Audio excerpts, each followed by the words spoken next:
Apa?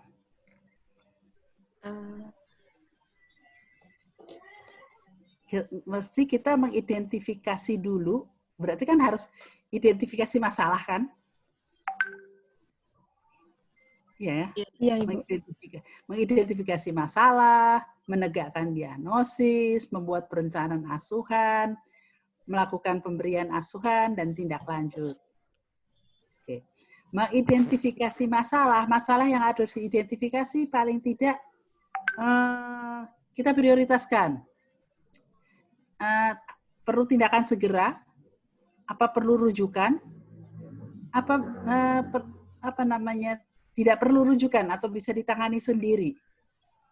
Nah, ketika mengidentifikasi masalah, kalau mau mengidentifikasi tindakan segera, yang tindakan segera itu apa? Yang harus dilakukan tindakan segera. Pertolongan segera. Perdarahan ya, Bu? Perdarahan. Kemudian perdarahan, kemudian untuk ibunya atau janinnya, Bu? Dua-duanya. Kalau kita bicara kehamilan, kita harus bicara dua-duanya. Berpikir kita harus begitu. Afiksia, Bu. Nah? Afiksia. Asfeksia. Asfeksia itu terjadinya sesudah lahir atau sebelum lahir? Sesudah lahir, Bu. Nah, sesudah lahir. Berarti kita kan harus identifikasi masalah kehamilan. Berarti ya, pemberian oksigen. Enggak lanjut, Bu. Itu. Yang bisa ditolong segera, misalnya perdarahan. Kemudian yang harus tindakan segera, hipertensi. Tinggi. Ya. Nah, hipertensi. Kemudian ada panas apa tidak? Iya. Ada panas atau tidak? Kemudian ada apa lagi? Muntah, mual, apa tanda-tanda kejang atau itu. Berarti ketika Anda mau melakukan identifikasi masalah, berarti tanyakan masalah-masalah, apakah ada masalah-masalah yang melakukan tindakan pertolongan segera. Apa ada perdarahan? Itu pertanyaan pertama kali yang mesti ditanyakan. Kemudian, apakah ada panas? Itu. Kemudian, tanyakan tentang indikasi bahwa ibu ini bisa nggak bersalin di mana? Puskesmas ya? Anda anunya di puskesmas kan basicnya? Iya, Bu. Nah, bisa nggak ibu ini harus identifikasi apakah ibu ini harus bersalin di rumah sakit apa di puskesmas? Berarti identifikasi tentang riwayat penyakit, ya kan? Iya, Bu. Riwayat penyakit apa? Kalau misalnya mau nanya, ada penyakit jantung apa enggak? Nanyanya gimana?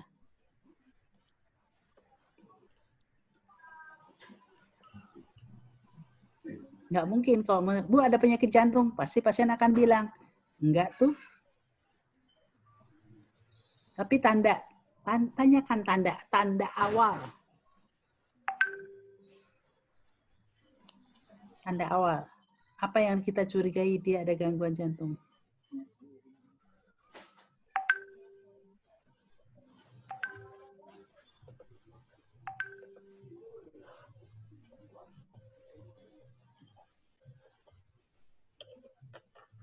Apa yang bisa?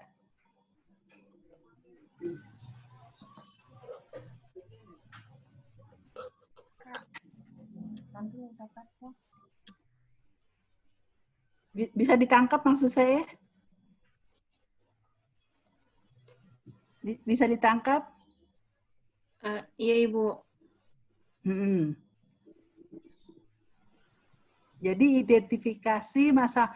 Jadi ketika menanyakan, nih sekarang laporannya Anissa dulu deh.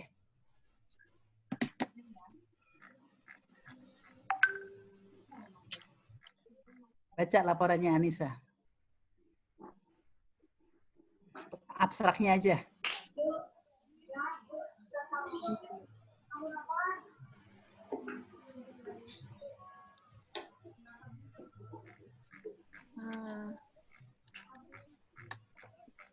Gambaran kasusnya ya, Bu.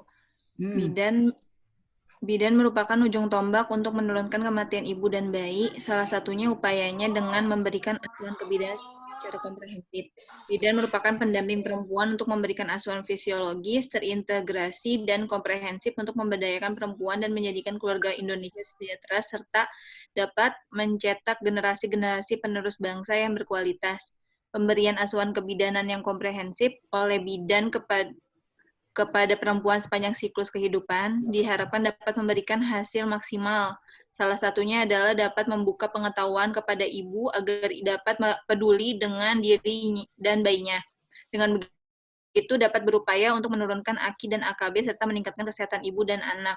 Tujuan dari laporan kasus ini adalah sebagai penerapan ilmu kebidanan komprehensif sehingga dapat memberikan asuhan kebidanan secara komprehensif kepada ibu hamil. Kasus itu kan besar banget tuh ya. Tujuan itu besar banget. Iya kan? Sedangkan kamu, kita mengacu dulu pada kasusnya Anissa dulu, tapi nanti bisa direfleksikan pada yang lain. Kamu ketemu pasien kan 37 minggu ya? Iya. 37 minggu ya? Iya. Ya, oke. Sekarang saya mau kita refleks balik dulu.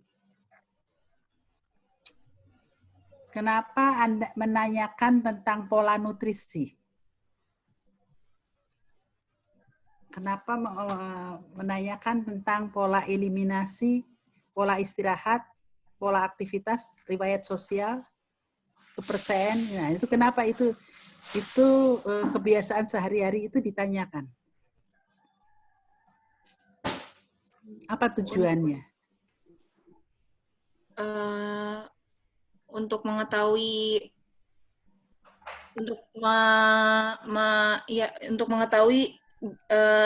pola keseharian ibunya seperti apa, Bu. Jadi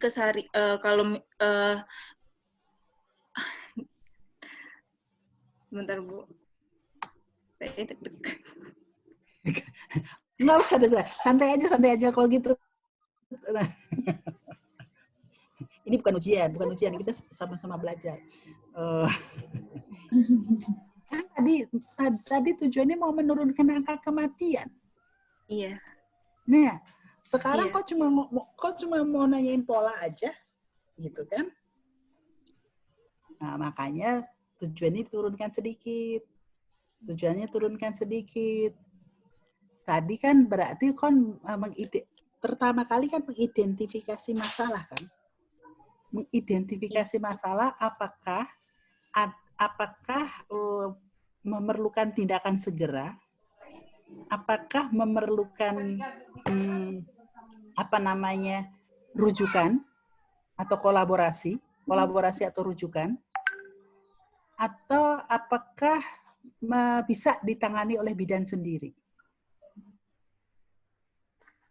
Nah, jadi pertanyaan-pertanyaannya itu harus menjurus ke situ. Harus menjurus. Ya, jadi yang harus ditanyakan pertama kali apa? Pastikan dia hamil apa enggak? Ya. Pastikan dia hamil. Kalau hamil keberapa? Pastikan kalau udah pasti hamilnya keberapa? Kemudian hamil keberapa? Berarti kalau memang G1 ya udah berarti pastikan dia P0 A0. Usia kehamilannya berapa? Kemudian pastikan dia ada komplikasi apa tidak. Pastikan bahwa janinnya hidup atau mati, tunggal atau kembar, kemudian kesejahteraannya seperti apa. Ya. Jadi alasan datangnya itu ya mungkin kalau alasan datang bisa saja dia mungkin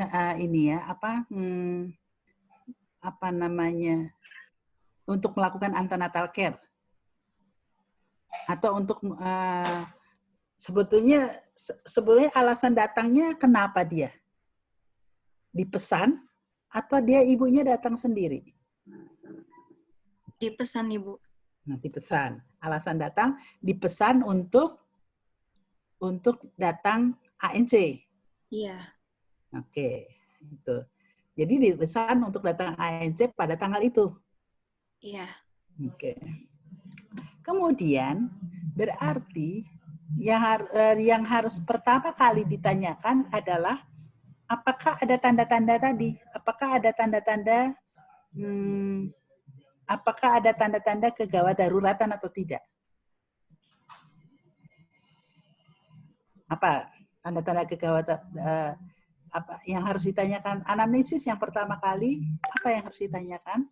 Berarti harus apakah ada tanda-tanda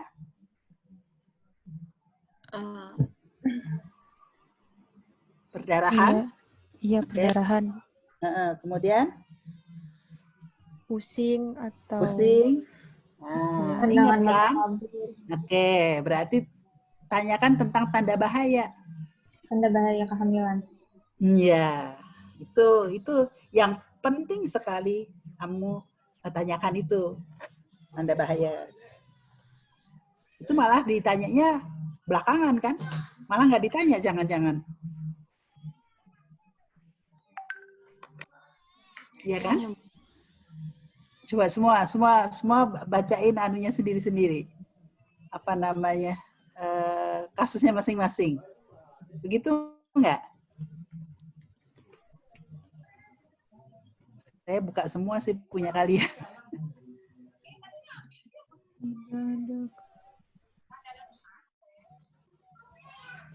Ya. Jadi anamnesis yang pertama kali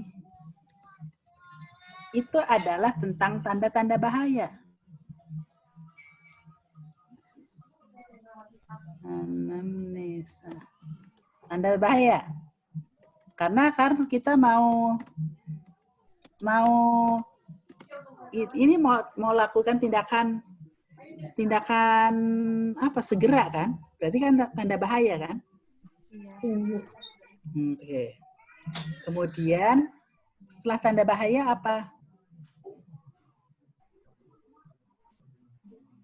Keluhan. Kalau nunggu keluhan, nanti kalau pasiennya nggak ngeluh gimana? Itu berarti tanyakan tanda bahaya, kemudian pastikan dia hamil kan? Iya. Berarti riwayat haid, HPHT berarti kan? Iya kan? Iya, Bu.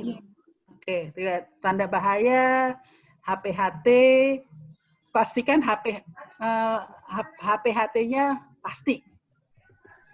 Kemudian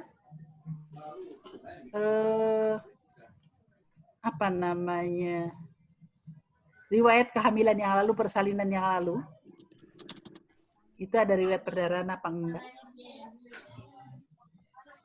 Kemudian nah, jenis kelamin ini penting juga ditanyakan, gitu kan? Karena jangan-jangan dia juga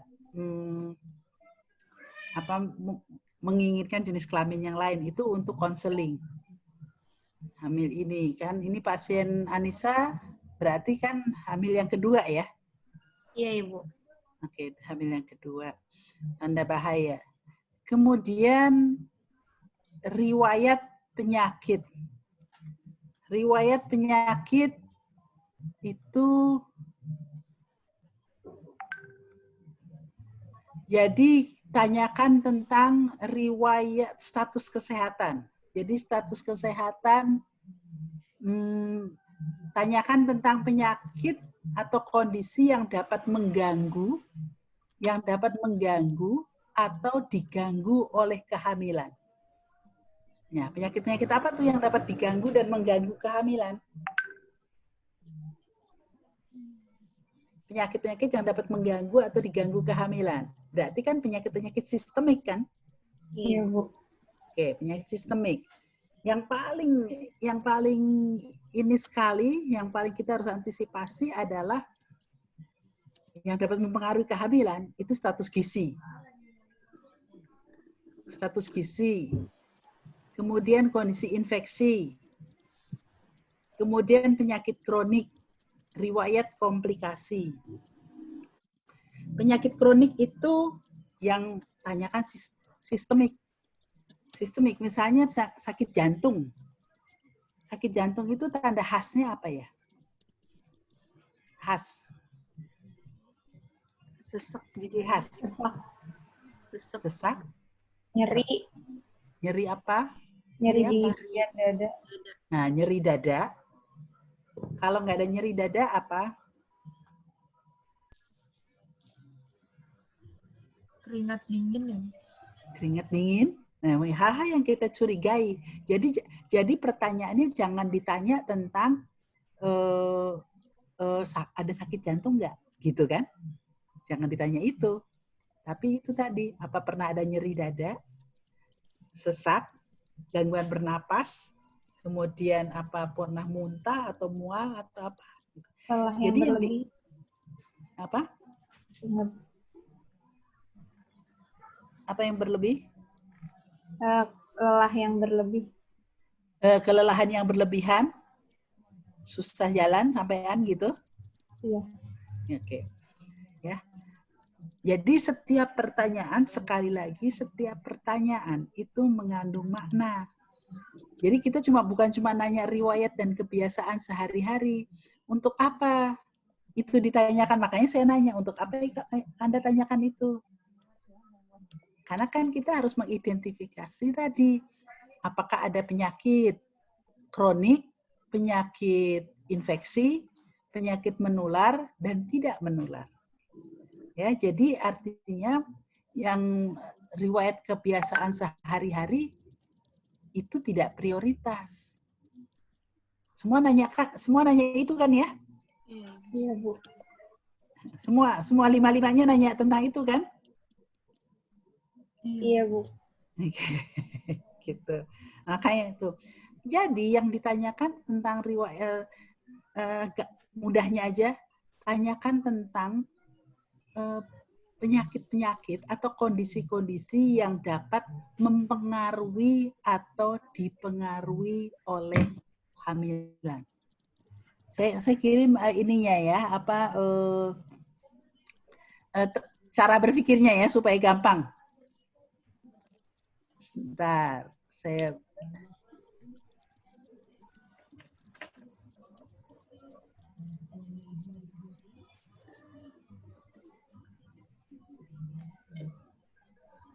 kirim nanti di grup aja ya supaya bisa dibaca semuanya. Iya, Bu.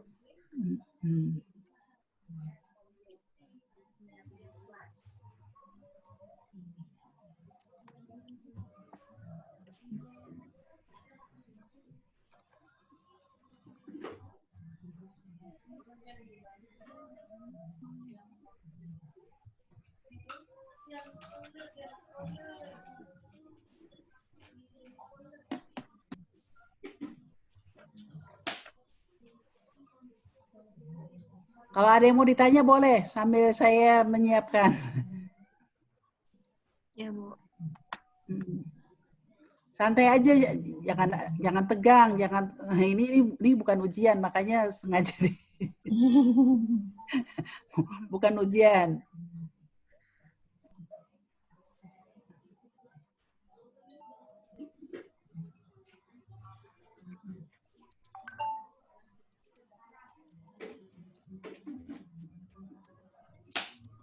Sudah diterima. Sudah, Ibu.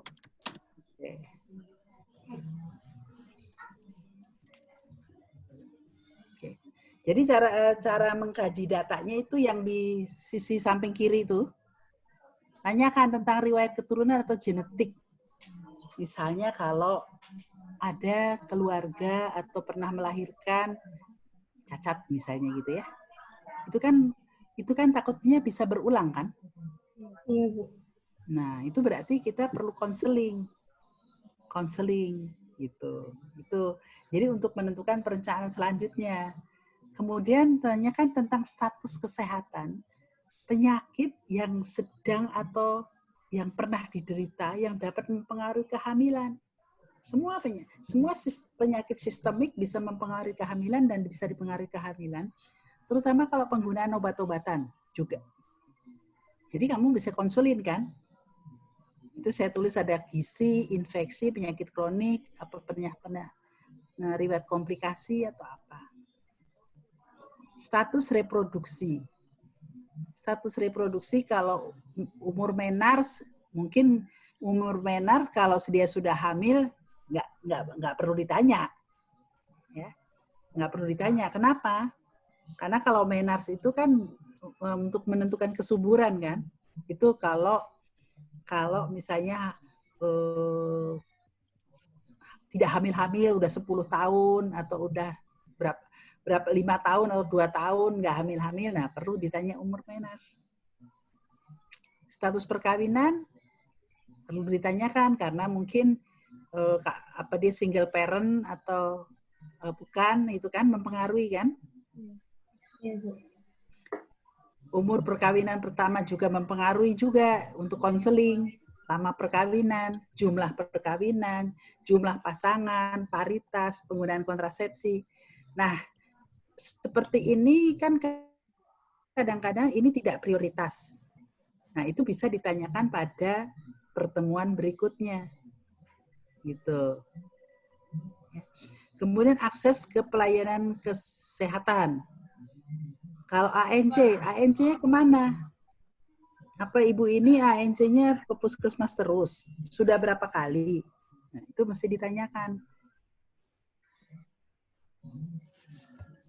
Kemudian perilaku kesehatan termasuk perilaku apa pernah ganti pasangan, apa ada kekerasan, perilaku gender, kemudian apakah nanti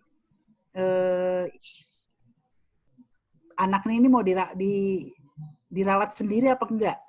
Itu perlu ditanyakan. Perilaku hidup sehat. Ya.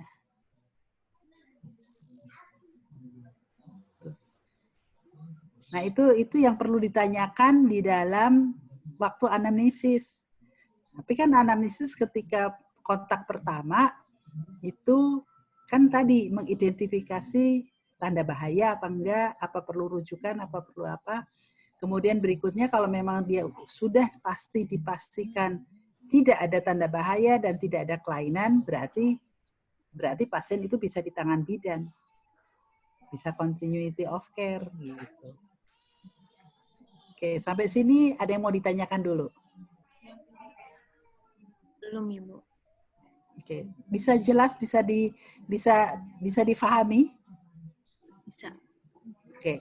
Jadi artinya kalau sekarang saya mau nanya, buat apa kamu menanyakan tentang pola nutrisi, pola eliminasi, pola istirahat, pola aktivitas? Nah, itu penting nggak untuk saat ini? Penting untuk identifikasi, Bu, yang tadi Ibu beritahu kepada kami. Apa? Identifikasi apa? Untuk mengidentifikasi masalah yang dihadapi oleh ibunya. Dari polanya apa? Berarti tidak prioritas. Iya. Jadi tidak prioritas, itu tidak prioritas untuk ditanyakan. Tapi yang harus kamu tanyakan adalah tadi tentang riwayat penyakit. Penyakit apa yang pernah, itu malah nggak ditanya kan? Iya nggak? Belum ditanyakan itu? Betul nggak? Belum ditanyakan? Riwayat penyakit, saya nanya tapi bukan yang nanya langsung gitu, jadi nggak nanya yang secara kayak Ibu tadi bilang untuk tanda gejalanya. Untuk penyakit jantung kayak tanda gejalanya kayak ibu pernah sesak napas nggak kayak gitu. Saya cuma Iya. nanyanya, ibu pernah punya penyakit apa seperti itu. Iya, Kesalahannya di situ sih Bu. betul. Iya, itu kesalahan dan itu kayaknya terjadi pada semua, benar nggak? Iya Ibu. Iya. Benar nggak? Semua terjadi pada semua ya. Iya. Terjadi pada semuanya kan? Iya, Ibu. Oke. Nah, itu kenapa kok bisa seperti itu? Ada yang mau ditanyakan? Perlu didiskusikan. Kamu nggak usah takut. Apa namanya? Ini bukan ujian. Kenapa Anda tuh tidak mengacu pada itu? Apa karena terpengaruh format atau terpengaruh apa?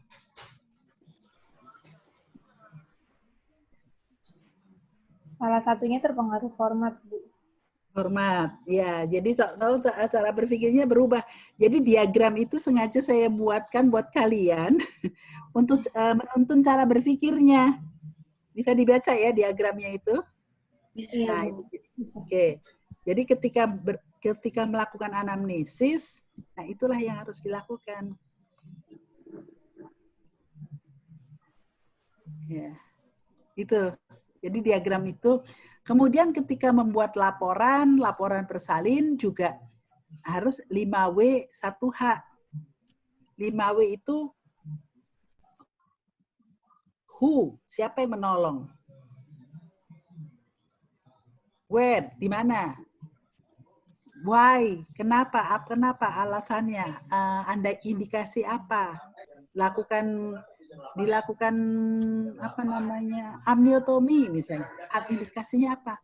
Dilakukan pemeriksaan dalam, indikasinya apa? Setiap pemeriksaan itu harus ada indikasinya. Kemudian, jadi kalau pasien baru datang masuk ke kamar bersalin, itu tidak ada langsung, jangan langsung di PD, jangan langsung dilakukan pemeriksaan dalam.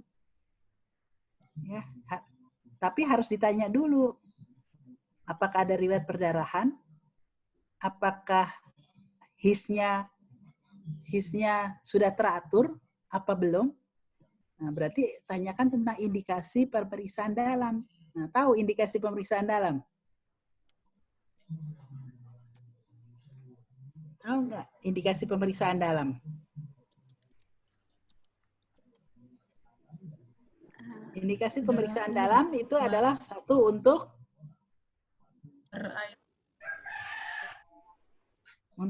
menilai keadaan.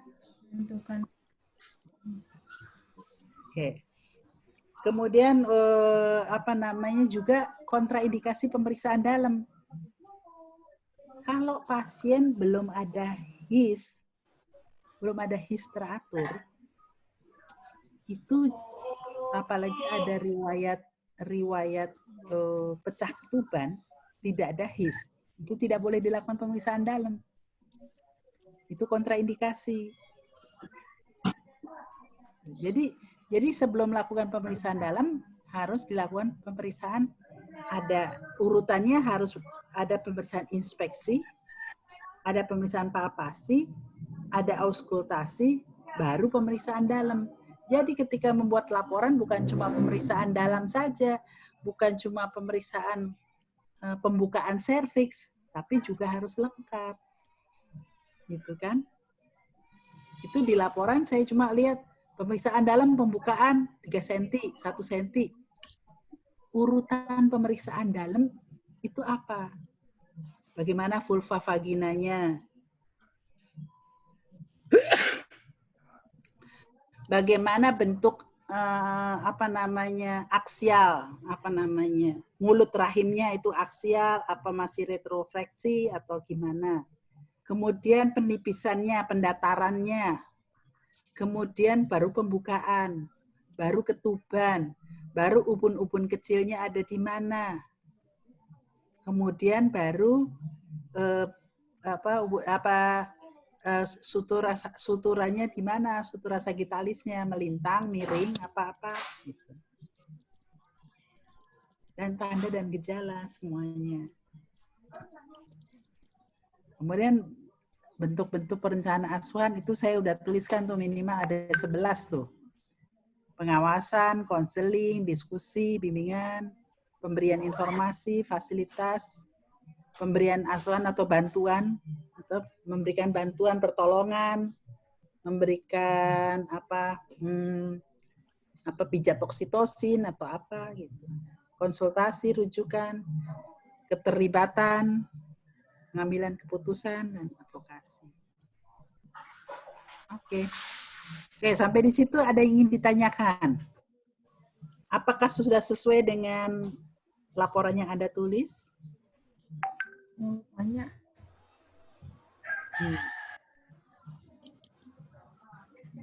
Apa yang mau ditanyakan?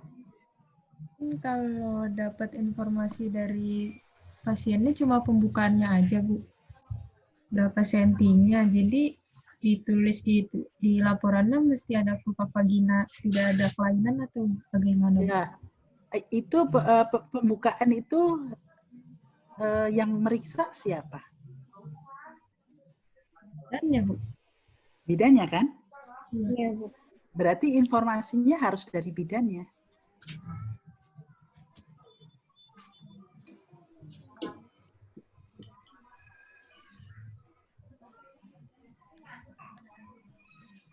Itu karena nanya sama pasiennya. Iya.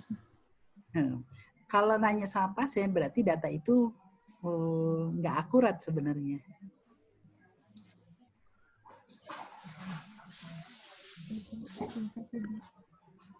Bingung? Dikit, Bu.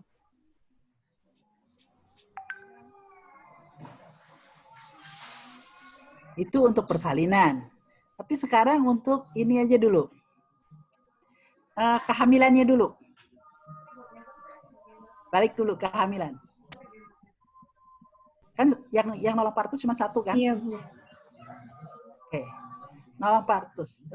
Kehamilan kontak pertama umur kehamilan berapa? 36 minggu, Bu.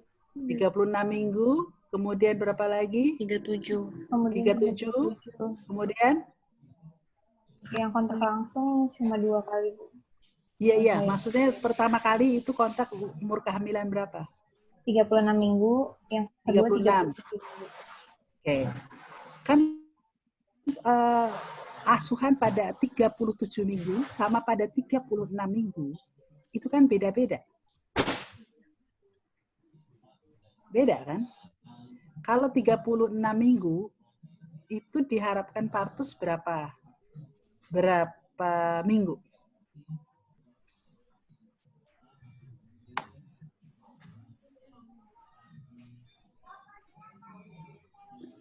...36 minggu, 37 minggu, 38 minggu. Kan ada yang partus 38 minggu ya? Ada, Ibu. Oke. Jadi kalau kamu... Kan berarti trimester 3 ya?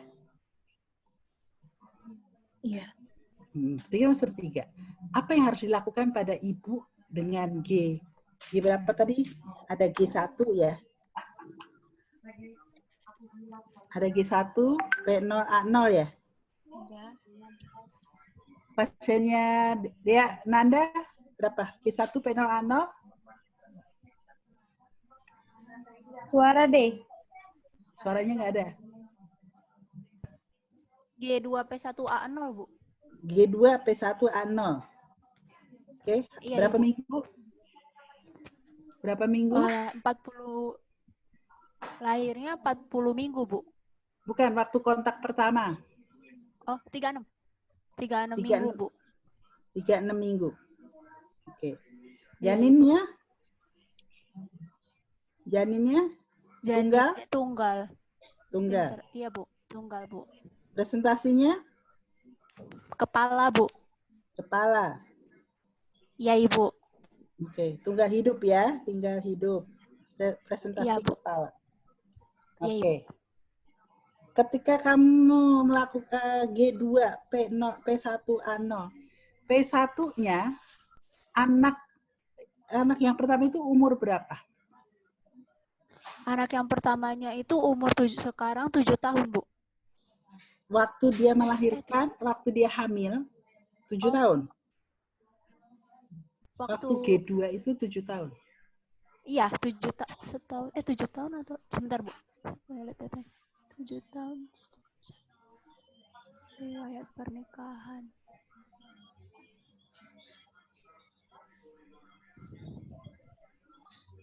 Kurang lebih ya Bu, 6 sampai 7 6 atau 7 tahun Bu. Oke, 6. sekitar 7 tahun. Jadi Iya. dia seorang ibu, bayangkan seorang ibu hamil Iya Bu. hamil kedua, kemudian usia 36 minggu dengan anak terkecil 7 tahun.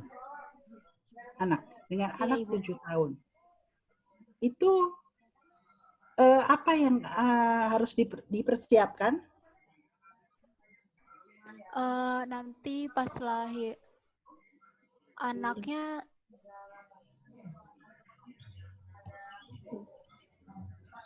pas inilah. Berarti kan diharapkan 40 minggu lahir kan? Diharapkan Iya, partus aterem ya. Iya, Ibu. Berarti kan berarti harus ketika 36 minggu atau 37 minggu persiapan persalinan. Iya, Bu. Nah, persiapan persalinan dan menghadapi komplikasi kan? Iya, Bu, benar, Bu. Oke. Jadi apa yang harus dipersiapkan persalinan menghadapi komplikasi? Keluarga, Bu. Keluarganya kenapa? Di situ ibunya ibu saya ini dia tuh suka pindah-pindah rumah, Bu. Terus dia itu mengaku ke dia hanya berempat, Bu, sama suaminya sama anaknya itu. Terus ibunya juga bilang keluarganya jauh, hidup di Jakarta nih sendiri. Jadi kayak dia tuh pusing, Bu, anaknya mau dititipin ke siapa nanti kalau pas lahiran. Soalnya katanya nggak boleh masuk kan anak kecil gitu, Bu. Nah, itu yang dipusingin sama ibunya waktu itu. Nah, saya menganjurkan untuk coba sama tetangganya saja, Bu, kenalan sama tetangga untuk bisa anaknya bisa dititipin atau siapa gitu, Bu. Soalnya ibunya pusing sama anak yang pertama itu, Bu, untuk Justru itu yang perlu dibicarakan. Tapi iya, kalau Bu. kamu mau misalnya nih, kamu Iya, anjurkan ibu itu titipkan anaknya, kamu anjurkan menitipkan pada tetangganya, ya kan? Misalnya. Iya, Bu. Nah, sekarang kalau tetangganya nggak bisa dipercaya gimana? Iya sih, Bu, benar, Bu. Nah, jangan-jangan bisa kena tuduhan ibu bidan suruh ngasih nitip ke tetangga. Nanti kalau anaknya diculik gimana? Iya, Bu, berarti salah ya, Bu. Bisa menjebak tuh. Nah, makanya disinilah perlunya mendiskusikan. Jadi jangan ngasih anjuran, Bu. Diskusikan gimana, Bu? Apa namanya? Kalau misalnya anaknya nggak ada yang dititip, gimana baiknya? Justru itu yang menjadi poin pokok bagaimana mempersiapkan persalinan. Baik, Bu. Gitu. Jadi bagaimana mempersiapkan persalinan itu termasuk itu mendiskusikan tentang anak ini mau dititip kemana. Baik, Bu. Baiknya gimana, Bu? Ya gitu. Jadi hati-hati memberikan anjuran juga. Jangan-jangan nanti malah ketika jadi salah dititipkan ke tetangga tapi tetangganya nggak bisa dipercaya. Jangan-jangan bisa-bisa tuduhannya ibu bidan Deanada ini memfasilitasi anaknya ini. Gitu kan? Iya nggak? Iya, Bu, saya salah, Bu. Malah bisa dituduh, wih, jangan-jangan ada kong kali kong nih. Gitu. Jadi Bu, makanya perlunya melibatkan pasien untuk memecahkan masalah. Baru kepikir kan? Iya, Bu. Saya pikir. Baru kepikir. Jangan-jangan kalau misalnya dititipin anak, nanti dipukulin anaknya? Atau jadi masalah? Ya, Bu, saya mikirnya kayak tetangganya tuh ikut ke pas lagi persalinan ikut gitu. Ya, Bu, tapi memang, Bu, saya kemarin Salah Bu, Iya. harusnya jangan kayak gitu. Balik lagi Ya. Bu, diskusi lagi. Ya. Bagaimana ibunya mengambil Ya, keputusan. gimana Bu baiknya ya Bu? Bu kalau misalnya ada nggak ya? Ada nggak kalau ada keluarganya? Ada nggak gitu? Jadi sekali lagi itu yang perlu dibicarakan justru. Jadi hati-hati Ya, baik Bu. memberikan anjuran atau nasihat. Ketika Ya, baik kita Bu. memberikan anjuran atau nasihat yang salah, nanti malah kita jadi balik lagi. Tuduhannya bisa dibilang malpraktek atau memfasilitasi penculikan, jangan-jangan. Ya, baik Bu. Ya, itu ya. Oke. Kemudian apalagi persiapan persalinan dan komplikasi. Kemudian apa? Memantau Pergerakan janinnya. bukan cuma pergerakan janin, kehamilannya juga kan, perkembangan kehamilan kan, memantau. Oh, ya, benar, Bu. Jadi kapan disuruh balik lagi? Disuruh Balik kunjungan lagi bulan. 1 minggu. 1 minggu lagi, Bu. 1 minggu. Tanggal berapa? Nah, itu jadi jelas. 19 Maret. Iya, Bu. Sudah Nah, saya gitu jelaskan. ya. Iya, Oke. Bu. Kemudian kunjungan rumah apa? Apa target kunjungan rumah? Apa target kunjungan rumah? Melihat keadaan lingkungannya, Bu. Oke, jadi bukan cuma melihat, tapi sebetulnya targetnya apa? Mempersiapkan Situasi penerimaan atau bayinya. kondisi rumah saat nanti bayinya lahir seperti apa. Nah, gitu ya. Jadi kasih tahu juga anaknya kalau menidurkan anak jangan di bawah jendela atau di depan pintu, gitu kan? Jadi ngasih solusi. Nanti tidurnya di sini, Bu. Kalau misalnya mau pakai jendela, jendelanya jangan dibuka, kan gitu itu. Jadi kunjungan rumah tuh targetnya itu. Gitu ya. Kemudian mempersiapkan komplikasi kalau ada apa-apa. Kalau misalnya merasakan mules-mules tengah malam, apa yang harus dilakukan?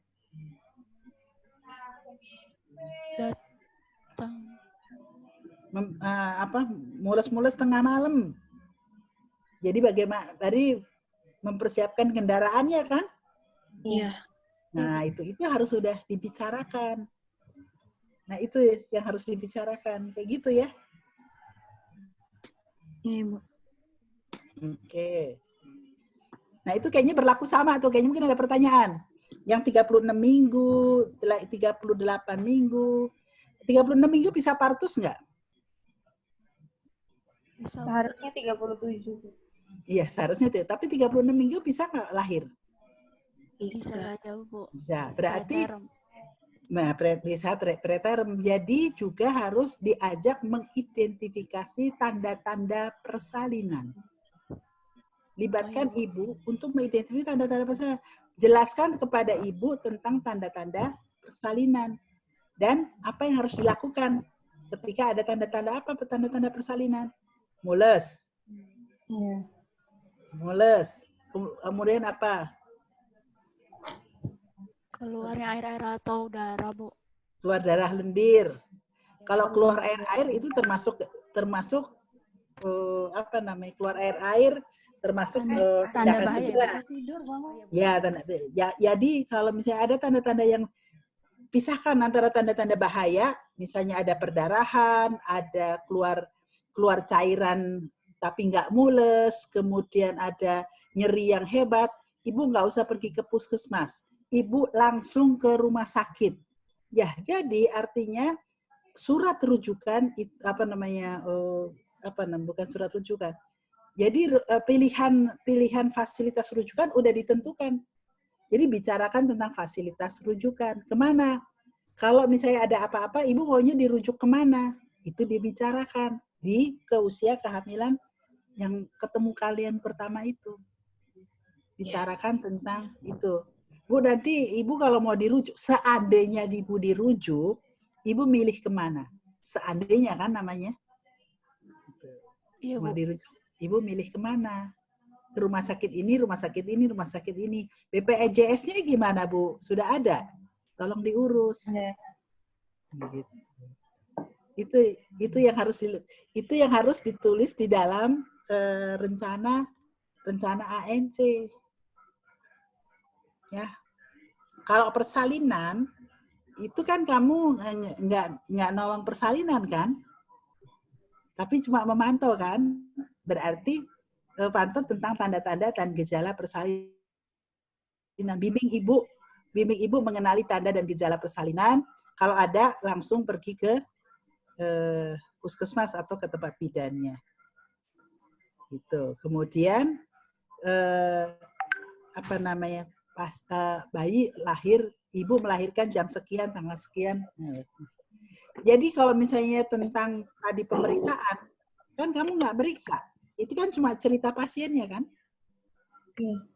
Nah, mungkin data itu nggak akurat. Cuma ya bisa aja bilang, pasien mengatakan pembukaan sekian, tapi taunya dari mana? Mungkin nggak benar. Jadi ketika menuliskan di laporan itu data akurat, bukan data katanya. Gitu. Oke, cukup jelas? Ada yang mau ditanyakan? Jelas sekali, Bu. Oke.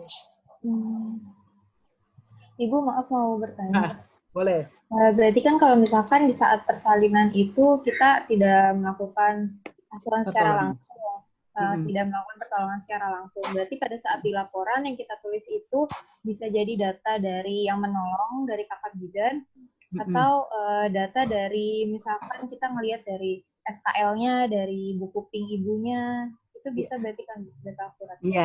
Iya. Jadi yang udah akuratnya, yang udah.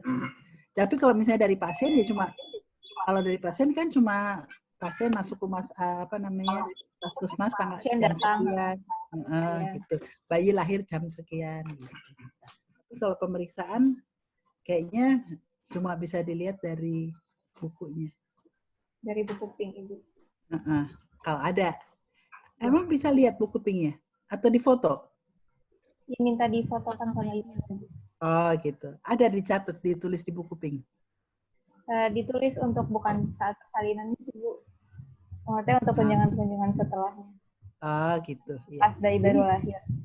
Oke, jadi informasi itu aja yang bisa diinikan. Tapi yang jelas kamu tetap melakukan bimbingan, gitu kan? Iya, Ibu. Oke. Terus saya pikir saya juga tanya sih sama Bu Niken.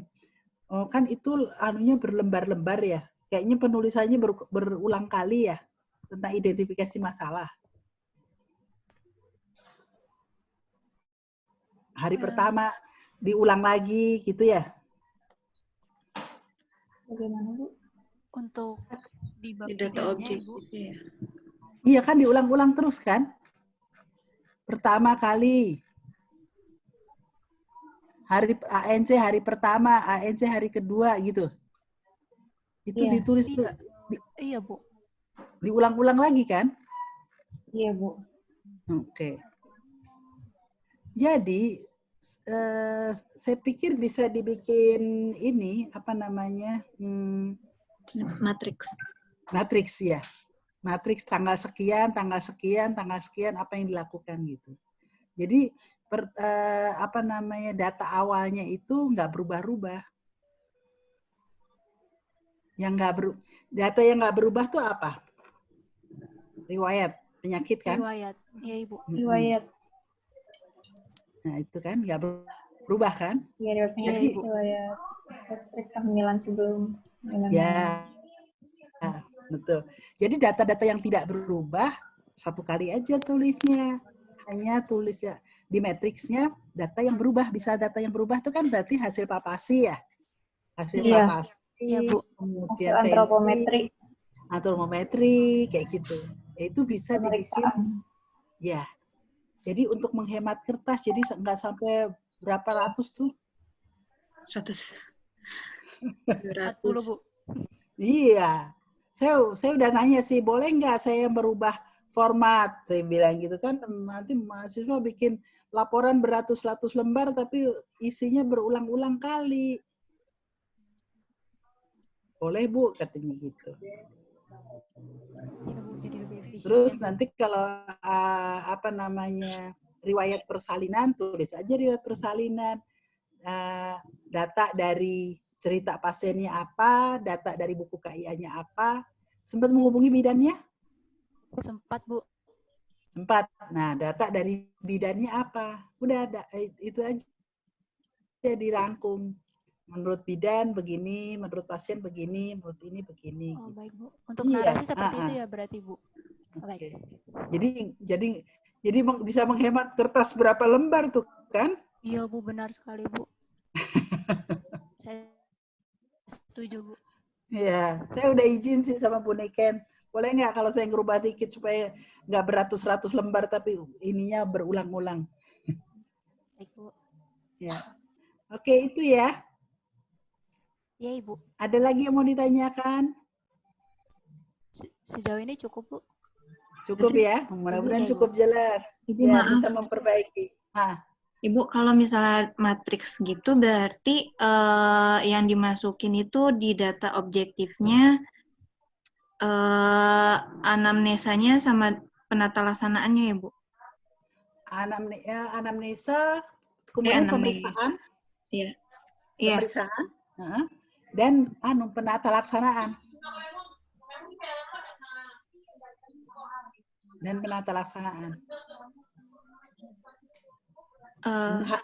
hasil pemeriksaan.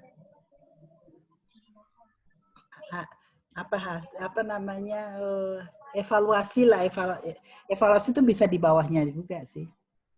Jadi SOAP.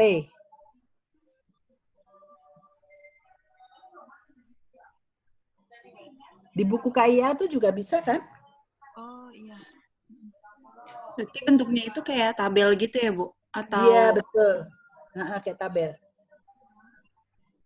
Jadi tuliskan yang data yang tidak berubah, satu kali aja nulisnya.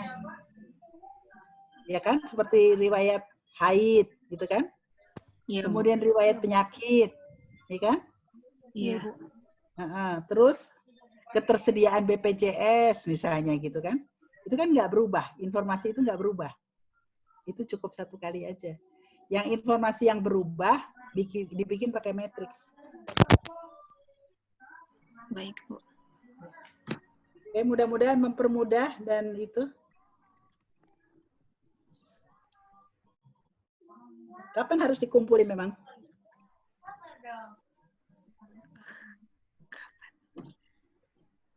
Secepatnya ya? Sebelum masuk ya? Secepatnya. Ya udah. Ya mudah-mudahan merubah itu kan nggak susah kan? Insya Allah, Ibu. Nah, kan coba di copy paste, ingetin. Pokoknya ketika kita membuat karya tulis ilmiah itu jangan ada informasi yang berulang. Itu inti prinsipnya. Baik, Bu. Siap. Oke. Ya. Kalau nanti di pembahasan, kenapa itu bisa terjadi, gitu kan? Kenapa kok nggak sesuai? Misalnya ANC kan harusnya pada trimester 3 berapa kali? Tiap minggu ya? Iya. Nah, tujuannya untuk apa? Memantau kesejahteraan ibu dan janin kan? Nah, itu bisa dipantau. Oke. Mempersiapkan persalinan. Kemudian memantau kesehatan gitu. Mempersiapkan persalinan, apa yang harus dibawa itu kan harus diomongin. Kayaknya malah nggak kesebut-sebut tuh yang harus dibawa dalam saat persalinan.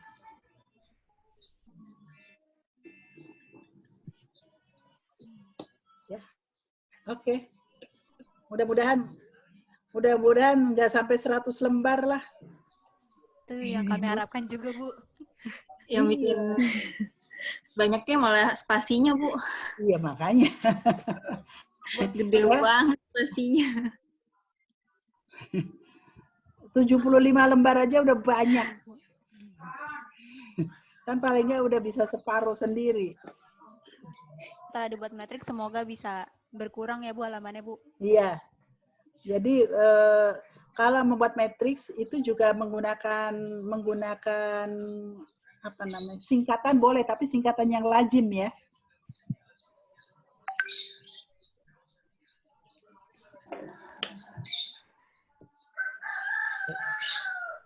Ada yang mau ditanyakan lagi?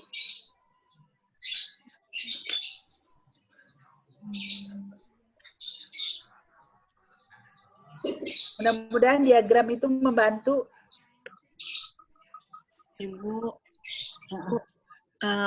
kan saya ada ronsen. Untuk ronsennya saya perlu dimasukin juga. Perlu dimasukin juga atau enggak, Bu? Apa itu? Hasil ronsen. Hasil ronsen apa ininya? Hasilnya apa? Saya dijelasin doang sih sama ibunya kalau hasilnya itu bagus semua. Bagus tuh apa? Kan pasiennya ngomong untuk bagus. paru-parunya kayak nggak ada flek, terus paru-parunya terlihat normal, ukuran dan bentuknya. Itu ada tertulis? Saya cuma data dari ibunya aja, Bu. Ya, sekali lagi kalau misalnya cuma data dari ibu mengatakan bahwa hasilnya apa. Kita nggak bisa ketika kita nggak lihat sendiri. Hati-hati ketika memberikan informasi. Ya. Kita harus lihat sendiri. Kita harus lihat sendiri hasilnya. Kita kan lo dibacain sama ibunya ya? Dibacain sama ibunya? Iya. No, dibacain sama ibu, jangan-jangan ibunya salah baca. Atau mungkin ada informasi yang ditutup-tutupin, gitu kan? Jadi ibu mengatakan hasil ronsen tanggal sekian begini. Udah, gitu aja. Tapi kan kita tidak bisa menjadi bahan pertimbangan. Baik, Ibu. Ya. Oke. Ada lagi yang mau ditanyakan? Mudah-mudahan minimal bisa mengobati kebingungan. Mudah-mudahan kalau kita cepat ketemu. Iya, Bu. Oh, Supaya ada kabar nggak, Bu, kita masuk, Bu? mudah-mudahan awal Juni udah bisa itu. Mudah-mudahan nggak ada apa-apa sih. Oh, awal Sehat-sehat Juni. semua kan ya? Alhamdulillah, Ibu. Alhamdulillah, Bu. Sehat. Ibu juga sehat kan, Bu? Sehat, Bu. Ya. Kalau itu daya tahan tubuh bagus, insya Allah. Ini pada tinggal di mana? Nisa tinggal di mana? Saya di rumah. Jakarta Utara, Bu. Oh, Jakarta. Mutiara? Di Jakarta Timur, Bu. Oh, Jakarta Timur. Kalau Finika? Saya di Jakarta Utara, Bu. Oh, Jakarta Utara juga. Dea? Saya di Halim, Jakarta Timur, Bu. Oh, Jakarta. Kanada? Di Bojonggede, Bogor, Bu. Oh, Bojonggede. Jadi Tahu sendiri dari deh, Bu. utara, selatan ya. Oke. Ya, mudah-mudahan sehat-sehat semua ya. Amin, Bu. Ibu sehat. juga ya. Bu juga semoga sehat selalu, Bu. Amin. Ya.